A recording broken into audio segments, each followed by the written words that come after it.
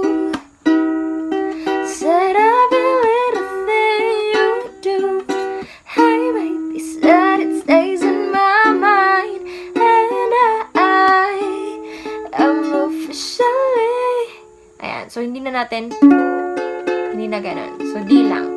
Tapos, after nun, diretso ka na sa second verse. All I do is lay around. So, same thing pa rin yung ginawa natin sa verses. Same pa rin sa verse 2. Same chord progression and same pattern. All I do is lay around. 2 years full of days. From looking at the face on the wall. Just a week ago, you were my baby. No, I don't even know you at all. Don't know you at all. Well, I wish that you would call me right now, so that I could get through to you somehow. But I guess it's safe to say, baby, safe to say that I am officially missing you. So, after the verse 2 is you have to repeat the chorus. So, same thing lang din. Tapos, after the chorus is the bridge. So, let's move on to this part. So, dito sa bridge, same pa rin yung ano natin. Well, I thought I could just get over you, baby. So, same pa rin yung plucking pattern natin. Ang iba lang ay yung chords dito. Okay, so we have F, G, and Cmaj7 for that part, and then you have to repeat that chord progression twice. So you have to do that for the first and second line of the bridge. Well, I thought I could just get over you, baby, but I see there's something I just can't do. From the way you would hold me. So, ayan. So, from the way you would hold me. So, may B7 tayo. B7 is kinda hard, so you may use B na lang instead of B7. Pero mas appropriate talaga pakinggan yung B7. Ayan. Ayan. Kahit ako nahihirapan ako mga bestie. Ayan. Yung B. Ipit nyo, tapos you have to press this string right here. Ayan, yung B7. From the way you would hold me to the sweet things you told me. Ayan. So, sa part na yon, to the sweet things you told me. As you can see, I just have to strum it once per chord. To the sweet things you told me. Ayan. So, yung pagka-strum, you have to use your thumb, okay? I just can't find a way. Pause ako. To let go of you. So, to let go of you, and then you have to put your pinky finger to make it D7, and then you have to strum it once. Then, after that one, you have to repeat the chorus. Balik ka naman sa, ooh, and nobody do it like you. Said every little thing you do. Hey, baby, said it stays in my mind, and I'm officially missing you. Hey guys, so thanks for watching, and if you like this video, please give it a big thumbs up. And if you're interested to watch my latest ukulele cover or tutorials, you may click the video right here. And if you're interested to watch my latest vlogs, you may click the video right there. And I'll see you guys on my next video, and make sure to subscribe.